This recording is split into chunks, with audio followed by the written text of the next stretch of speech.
बीच चीन के शेयर बाजार में तेजी को लेकर के चीन का स्टॉक रेगुलेटर अब सावधान हो गया है। संभावना ये है कि बाजार को लेकर के रेगुलेटर को सख्ती कर सकता है। चीन के निवेशकों ने शेयर बाजार में पैसा लगाने के लिए एक साल में 322 अरब डॉलर का लोन लिया है। इस पैसे की वजह से चीन के शेयर बाजार में अब बबल बनने की आशंका जताई जा रही है, जिसको लेकर के रेगुलेटर सावधान है। सर, चीन के रेगुलेटर का आखिर में डर है क्या? देखिए, भारतीय बाजार में गिरावट पर गिरावट है और चीन के बाजार में तेजी की स्थिति है कि वहां का रेगुलेटर इस बात से परेशान है कि लोग इस तेजी को उठाकर वहां ना पहुंचा दें जहां 2015 वाला हाल दोहरा दिया जाए। बाजार में अगस्त में करीब, अगर आप आंकड़े देखें तो 1.2 ट्रिलियन डॉलर की बढ़ोतरी हो चुकी है चीन के शेयर बाजार में। शंघाई कंपोजिट 10 साल के सर्वोच्च स्तर पर है। CSI 300 इस साल 20% से ज़्यादा बढ़ा है। मार्जिन ट्रेडिंग बढ़ रही है, लोग कर्ज लेके निवेश कर रहे हैं। रियल एस्टेट में संकट है, डिमांड कमज़ोर है, डिफ्लेशन का खतरा है, लेकिन इसके बाद भी शेयर बाजार रिकॉर्ड ऊंचाई पर है, बल्लियों उछल रहा है और इसलिए इसमें गिरावट का डर भी है।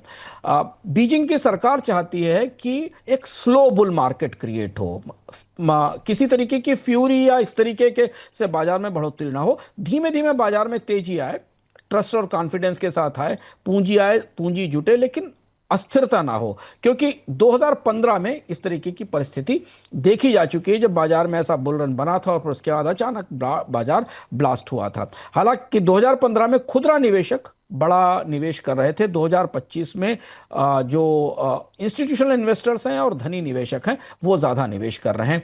इस बार ETF रिजर्व बाजार के पास ज़्यादा जो बाजार में जा रहे हैं। शॉर्ट सेलिंग और ब्रोकरेज पर निर्यानी है। सोशल मीडिया पर प्रबंधन से बेहतर नियंत्रण है। फिर भी चीन की सरकार को बाजार में खतरा दिखाई दे रहा है। सर, चीन का जो रेगुलेटर है बबल की आशंका को हटाने के लिए क्या कुछ कर सकता है? 5-6 बड़े उपाय हैं जो आते दिखाई दे रहे हैं, जो संकेत हमें मिल रहे हैं उस हिसाब से। एक तो शॉर्ट सेलिंग के नियमों पर सख्ती की जा रही है। मार्जिन लेंडिंग पर और सख्ती की जाएगी और जो ब्रोकर्स बहुत एग्रेसिवली मार्केटिंग कर रहे हैं उस पर रोकने की तैयारी है। सोशल मीडिया पर नियंत्रण, फोमो को रोकने की कोशिश की जा रही है। सरकार के पास करीब 80 बिलियन डॉलर के आसपास का ETF है जो बाजार में स्थिरता को और तरलता को मैनेज करेगा। ब्रोकर्स पर सख्ती की जा रही है, जोखिम भरे ट्रेड रोकने की कोशिश की जा रही है और म्यूचुअल फंड्स और नए ETF की लॉन्च पर अस्थायी सीमाएं तय की जा रही हैं ताकि एकदम अचानक से बाजार में बड़ी पूंजी ना आ सके। तो चीन का बाजार बिल्कुल भारत का बिल्कुल उल्टा है, इवन यूरोपियन और अमेरिकन बाजार से भी बिल्कुल विपरीत दिशा में चल रहा है और यह भी एक अप्रत्याशित परिस्थिति है। जबकि भारत के अमेरिका और चीन के बीच व्यापार युद्ध हुआ है, सीमित समझौता हुआ है, अभी भी चीन के निर्यात के लिए अमेरिकी बाजार में तमाम बाधाएं बढ़ी हैं, फिर भी चीन में निवेशकों का भरोसा नई ऊंचाई पर है। जी चलिए, तो सर बहुत बहुत शुक्रिया, बहुत बहुत धन्यवाद। लेकिन जाने से पहले आपसे जानना चाहेंगे इस बार के अर्थम में क्या कुछ विशेष रहने वाला है? इस बार का अर्थम भारतीय प्रधानमंत्री की तियानजिन की यात्रा, चीन के साथ जो भारत के नए ताज़ा रिश्ते हैं, जो नई गर्मजोशी आ रही है, उसके भीतर उसके पीछे की चीज समझने की कोशिश करता है। जैसे हमने अभी आज ही चर्चा में कहा कि अमेरिका पूरी दुनिया में अपनी कंपनियों का निवेश समेट कर अमेरिका में वापस लाने की कोशिश कर रहा है। डोनाल्ड ट्रंप की कोशिश है। ऐसी स्थिति में पूरी दुनिया में विदेशी निवेश के प्रवाह में बड़ा बदलाव हो रहा है, हो ही गया है और अब दिखने लगा है। विदेशी पूंजी की चुनौतियां सरकार के लिए, भारत के लिए बढ़ रही हैं। तो भारत ऐसी परिस्थिति में क्या चीन की विदेशी पूंजी को लाने की इजाजत देगा?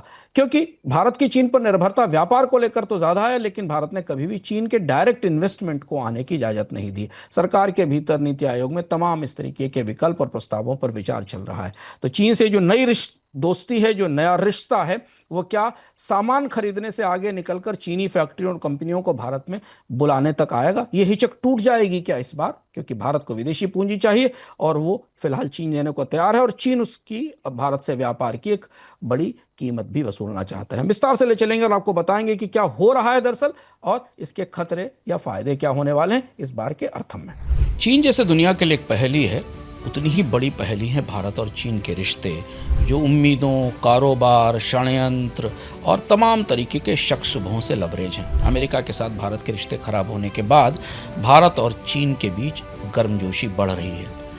भारत तो चीन पर निर्भर है, भारत और चीन का सबसे बड़ा व्यापारिक भागीदार है। तो आर्थिक रिश्तों का अगला पड़ाव क्या होने वाला है? क्या भारत अंततः अपनी उस हिचक को तोड़ देगा जो पिछले कई दशकों से बनी हुई है और चीन के विदेशी निवेश को, चीन की पूंजी को भारत में आने देगा? और अगर ऐसा होता है तो उसके खतरे क्या हैं और उसके फायदे क्या हैं? इस बार के अर्थम में आपको ले चलेंगे उस बहस के बिल्कुल बीचों बीच जो अभी सरकारी गलियारों में तैर रही है, नीति आयोग, वित्त मंत्रालय और उद्योग मंत्रालय की बैठकों में है और जल्द ही निकलकर सार्वजनिक क्षेत्र में आने वाली है।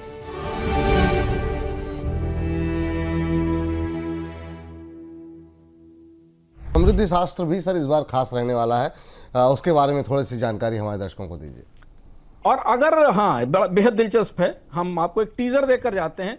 अगर आपको लगता है कि भारत में 2 स्टॉक एक्सचेंज पर्याप्त नहीं है, एक और नए स्टॉक एक्सचेंज की जरूरत है, तो तैयार हो जाइए। भारत में एक नया स्टॉक एक्सचेंज आने वाला है। कौन बना रहा है वो स्टॉक एक्सचेंज, क्या तैयारियां हैं और उसको लेकर कौन सी मंजूरियां मिल चुकी हैं, इस बार हम आपको उस समृद्धि शास्त्र में उसे खास इंटरव्यू में बताएंगे। और हाँ, अगर आपको लगता है कि भारत में फॉरवर्ड कॉन्ट्रैक्ट्स पुराने जमाने के हैं, तो हम आपको बताएंगे कि अब आप मानसून का फॉरवर्ड कॉन्ट्रैक्ट भी खरीद पाएंगे, यानी बादल कितना पानी बरसाएंगे इसकी फॉरवर्ड ट्रेडिंग कर पाएंगे। ऐसे कई दिलचस्प और बड़े बदलाव भारत के वित्तीय बाजार में हो रहे हैं और उनको करने वाले व्यक्ति और उनको नियंत्रित करने वाले व्यक्ति से इस बार के समृद्धि शास्त्र में हमने विस्तार से बात की है, जो आपको कमोडिटी मार्केट के बारे में और स्टॉक और वित्तीय बाजारों में जो नए आने वाले बदलाव उनके बारे में बताएगा। तो उसे देखना मत भूलिएगा। एक ज़माने में ऐसा था कि हिंदुस्तान और चाइना दोनों एट पार थे, जो डालियन एक्सचेंज है और NCDX है। आज से 20 साल पहले दोनों बराबर थे। आज डालियन कम से कम हमसे 100 गुना बड़ा हो गया, और वो सिर्फ इसलिए हुआ है कि जो चाइनीज़ गवर्नमेंट एजेंसीज़ है, जो हमारी नाफेड या FCI के इक्विवेलेंट है, वो वहाँ पर ट्रेड करती है। तो उसमें ये हो गया है कि अमेरिका और चाइना, इन 2 जगह आजकल प्राइस सेट होती है मोस्ट ऑफ द कमोडिटीज़ की। हिंदुस्तान में वो हो सकता है, ज़रूर हो सकता है, बट थोड़ी सी हमारी नीतिगत विशेषताएं हैं, उनको थोड़ा चेंज करना पड़ेगा।